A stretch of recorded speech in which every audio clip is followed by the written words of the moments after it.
Welcome to my channel Tripura study and job everyday. একটি সংবাদ পত্রিকায় উঠে এসেছে রাজ্যে 7,000 অবসরে 56,000 নিয়োগ, মাত্রই 16,000 ক্ষুব্ধ বেকাররা। এখানে সকল চাকরির আপডেট নিয়েই কথা হয়েছে। এটা ত্রিপুরা পুলিশ বলো, স্পেশাল এক্সিকিউটিভ বলো, জেল পুলিশ বলো, ফায়ার সার্ভিস বলো, JRBT, group C, group D offer letter নিয়েও কথা হয়েছে এই সংবাদ পত্রিকায়। আদৌ কি সরকার যেগুলোর প্রসেস মাঝ রাস্তায় আটকে রয়েছে, অর্থাৎ ত্রিপুরা পুলিশ বলো, স্পেশাল এক্সিকিউটিভ বলো, জেল পুলিশ বলো, ফায়ার সার্ভিস বলো, তাদের কবে নাগাদ নিয়োগ করবে? কারণ অনেক বছর হয়ে গেছে। তো আমরা দেখছি প্রতিনিয়তই বিভিন্ন সংবাদ পত্রিকার মধ্যে সাংবাদিকরাও বলছে যে special executive, Tripura police, jail police, fire service কবে হবে। তা আমাদেরও এটাই প্রশ্ন, কবে হবে? কারণ অনেক বছরই হয়ে গেছে। তো তাদের কবে নাগাদ নিয়োগ করবে? কারণ আমাদের মাননীয় সিএম অর্থাৎ ডক্টর মানিক সাহা বলেছেন যে অতি শীঘ্রই আমরা special executive, Tripura police result দিচ্ছি। অতি শীঘ্র বলতে বলতে এখনও রেজাল্ট দেওয়া হয়নি। তো কবে নাগাদ দেওয়া হবে, এটাই প্রশ্ন। তোমরা যারা স্পেশাল এক্সিকিউটিভ রয়েছো, তো তোমাদের নামের তালিকা অনেক আগেই তৈরি হয়ে গেছে, শুধু মন্ত্রীদের অনুমোদনের জন্য বসে আছে। তো মন্ত্রীরা এই অনুমোদনই দিচ্ছে না, তারা সঠিক সময়ের জন্য বসে আছে।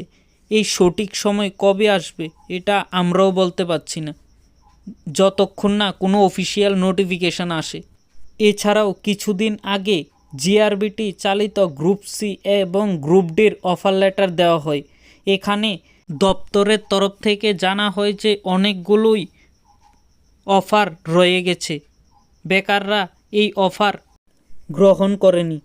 এছাড়াও ত্রিপুরা পুলিশে নিউ রিক্রুটমেন্ট নোটিশ দেবে বলেছে, এসআই রিক্রুটমেন্টের নোটিশ দেবে বলেছে। তো দেখার বিষয় যে special executive, Tripura police, fire service, jail police তাদের নিয়োগ করেই কি নিউ নোটিফিকেশন আসে রিক্রুটমেন্টের, না তাদের নিয়োগ না করেই নিউ নোটিফিকেশন আসে, এটাই দেখার বিষয়। কারণ special executive, Tripura police, jail police, fire service সব ক্যান্ডিডেটগুলোই সরকারের দিকে চেয়ে রয়েছে যে সরকার কবে এই প্রসেসগুলো শুরু করে। তো এখনও পর্যন্ত স্পেশাল এক্সিকিউটিভ, ত্রিপুরা পুলিশ নিয়ে কোনো আপডেটই সরকার দেয়নি, অর্থাৎ তাদের রেজাল্ট কবে দেওয়া হবে এই বিষয়ে কোনো নোটিফিকেশনই এখনও দেয়নি সরকার। আমরা এটাও অস্বীকার করতে পারবো না যে স্পেশাল এক্সিকিউটিভের মধ্যে অনেক লোক নিয়োগ করা হবে, তার জন্য স্পেশাল এক্সিকিউটিভ দেরি হবেই, এটাই সত্যি। কারণ সরকার ভাবছে যে সকল চাকরি প্রার্থীদের একই সঙ্গে অফার লেটার দেওয়ার জন্য।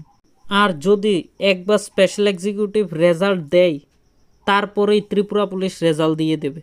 কারণ এখন মাত্র জিআরবিটি চালিত গ্রুপ সি, গ্রুপ ডির অফার লেটার দিয়েছে, তাই কিছুদিন পরেই স্পেশাল এক্সিকিউটিভ, ত্রিপুরা পুলিশের অফার লেটার দেবে। তা সত্ত্বেও আমরা মাননীয় ডক্টর মানিক সাহাকে এই বিষয়ে ভাবার জন্য অনুরোধ জানাচ্ছি।